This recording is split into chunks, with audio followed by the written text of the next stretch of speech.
So, if you're excited for Path of Exile 2, or you just want to play the new League when it comes out because you've never played Path of Exile, or you've tried before and you've given up out of frustration, whoever, whatever, Joe's your dad.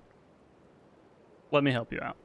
I'm a new player myself, and I just spent the past like 400 hours every day playing this game for like 10 hours a day, learning it, and there's a lot of good things in the beginner guides here on YouTube, but I think they kind of gloss over some more noob friendly stuff. So as a noob to a noob, please take this pathway to success to where you can enjoy the fruits of Path of Exile to their fullest and actually get horny and shit, you know what I'm saying? So, the first thing I want to talk about is what you want to do in the end game, because that is honestly a very important question that doesn't get asked to new players. There's a lot of different avenues to go down, a lot of different loops you can do, and the most important thing about Path of Exile endgame is having fun. And let me tell you, it can be very not fun. So, let me give you some options. Usually they fall under mapping, bossing, sanctum, delving, and then there's some other like niche ones that I just really don't enjoy. And inside of, let's say, for example, mapping, there's like 12 other choices to specialize in. If you just want to go that route. If you only want to play sanctum, you can go that route. If you only want to do delve, you can do that. If you want to do expeditions, if you want to do heist, if you want to do who fucking cares, your build from the get-go should probably be tailored to that. Otherwise, if you get to that content and your build isn't tailored for it, you're just going to have a bad time. And I know I might be asking a lot to look further ahead than you're already at, because this is kind of already at the end. But when you get there, say for example, you want to play Sanctum, but you picked a build that's meant for mapping, but you had no idea, and you fucking hate mapping, and you want to play Sanctum, well, now you gotta make a new character, or have a bunch of money to buy new gear for your character so that it can do Sanctum. And that's just frustrating, and then you'll quit.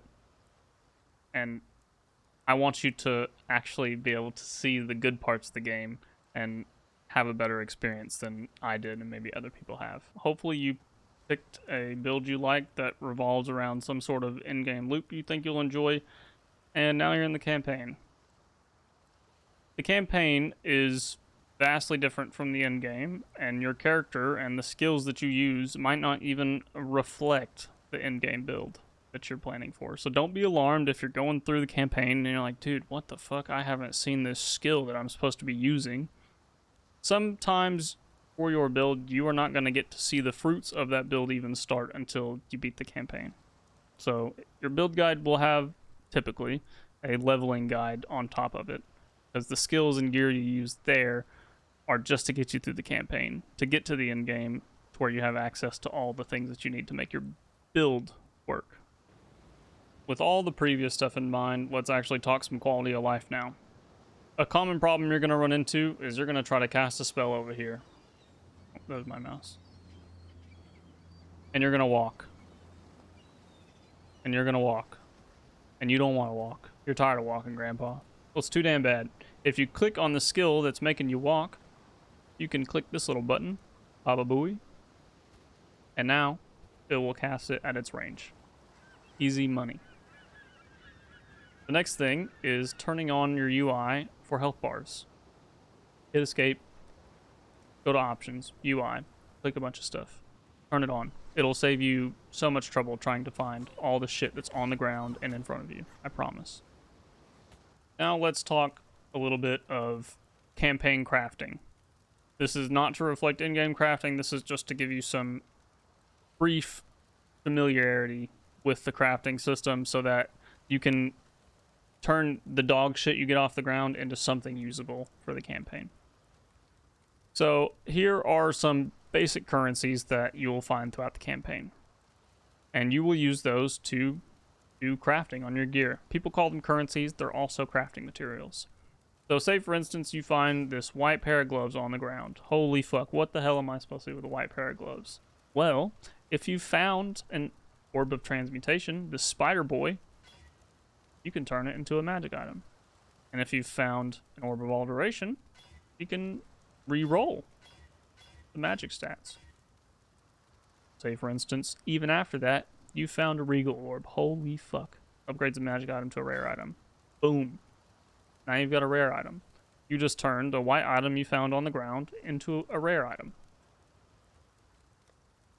I need to get some of these out because I'm unprepared. There's also Orbs of Alchemy that go from normal straight to rare. You just found a white piece of gear on the ground. Look, now you have all these great stats. You need Chaos Orbs to roll those stats, or you can scour and do it again. All right. Easy stats. You have colors. You can take these and right-click and change the colors. Also, that works in case of the Alchemy Orbs. You can find Orbs of Binding, which automatically give 4 links, like so, and upgrade it to a rare. Those can be super helpful. Notice it says upgrade and not reforge. There are ones that reforge your stuff. Another thing is you're going to find a lot of whetstones and armor scrap on the ground to improve the quality of your gear. It's cheaper when it's white, and that applies for gear, maps, duels, anything. If it's the base white version, it's cheaper, and you want to do that as much as you can. So now you've got a 4-linked pair of gloves that you just turned into a rare with resistances off the garbage you found on the ground. So don't be afraid to pick up white gear, especially if you're picking up this stuff called bubblegum currency usually, because it's equated to like a quarter, I assume. Because you can just come in here and baba booey, right? Very, very useful. The next thing you might come across are essences. We'll get a few out here. You might come across these in some of your travels during the campaign. And if you hover over them, same thing. Upgrades a white item to a yellow item with 1 guaranteed property. So, a weapon, physical attack damage leeches life. Boom. You just got a rare that has life leech guaranteed on it. And that's going to help you a ton, just knowing those little things like that, just to get you stats you need, and that applies to all this random shit I found on the ground. Now let's talk skill gems. Your skill gems, as you can see up there, I was pointing at the screen like you're fucking here. It's level 20. Say you bought it, and you need this gem for your build, but it's level 20. I didn't look. Fuck, right?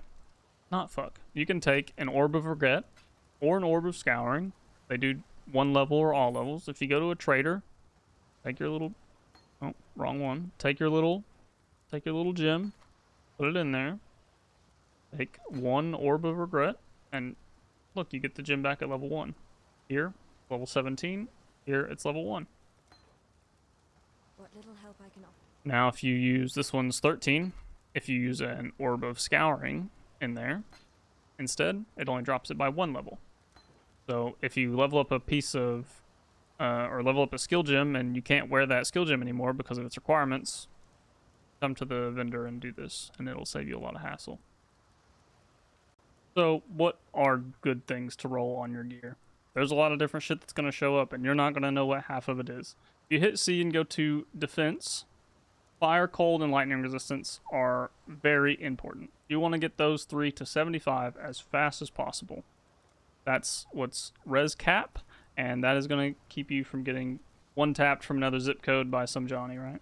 And get those to 75. That's what you're looking for. You can also look for life, flat life. The higher the number, the better, obviously. And any sort of leech early on will usually be really good for the campaign so that you can actually stay alive. Because what will end up happening a lot of time is you'll have these shitty flasks where you won't find any other good ones and you're dying. Just find some life leech. You can also, in your skill tree, usually for the leveling ones, it'll automatically have leech in there, but you can just search at the top, leech. And then it'll highlight all the nodes that represent leech. And getting some mana and life leech early, whether you're playing any class, is also super helpful. I want to talk a little bit more about gems, and if you're a veteran player, Trust me, this tip is not for you.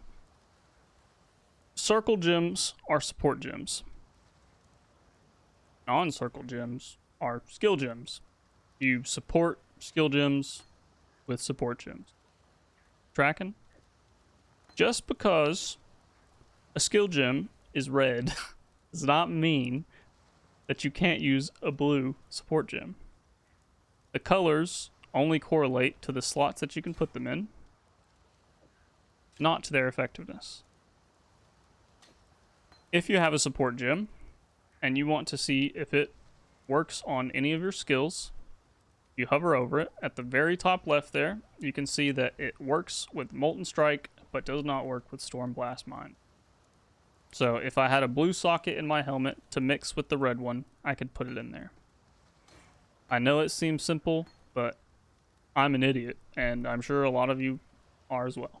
So I swapped over to my other character to show you some crafting bench stuff that you'll have in your hideout. You'll get crafting recipes throughout the campaign, and then also when you get to in-game maps, there'll be crafting recipes in there as well that you'll unlock, but this is in relation to flasks. So you might find they're guaranteed at whatever point, but I don't know if any of the flask ones are in the campaign. I assume they are. You can set these up for relatively cheap to automatically trigger whenever something happens. Use when a guard skill is used, use when a travel skill is used, use when you become frozen, right? These are pretty cheap, and early on, getting some of your flasks automated is going to be a huge, huge help. Final thing I want to talk about are power spikes. You're going to have quite a few of them through your journey. This is more tailored towards the end game, like the beginning end game. You know, you beat the campaign, you've made it to maps, and you're just not feeling strong. And that's going to be due to a few different reasons, and one of those, for instance on my character, will be lack of skill points. You're just not high enough level. So for my class and my build, I really couldn't get a big damage boost until I got enough skill points to unlock all of these cluster nodes, and also the money to buy the jewels themselves. So if you get to maps and you're like, dude, what the hell? Don't worry.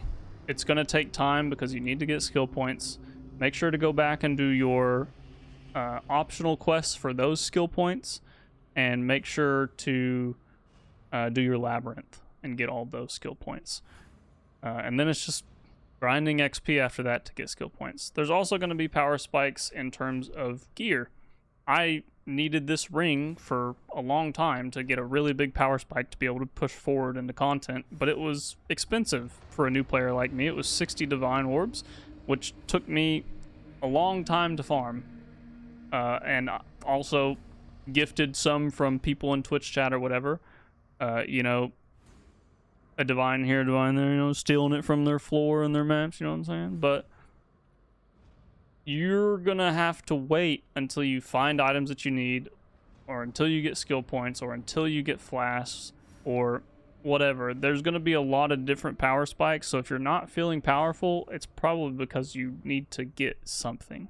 So if you get there and you feel like shit because you're not doing nothing, it's okay.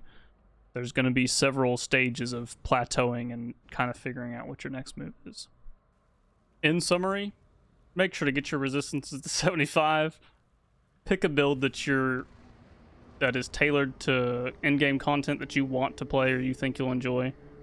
And make sure you have a good build guide for it that gives you a leveling process as well. Don't be afraid to spend your bubblegum currency. Make sure to do your optional quests for all that stuff, and grab some other people's shit off the floor if you can. Thanks for watching, and here is a music recommendation for staying this long.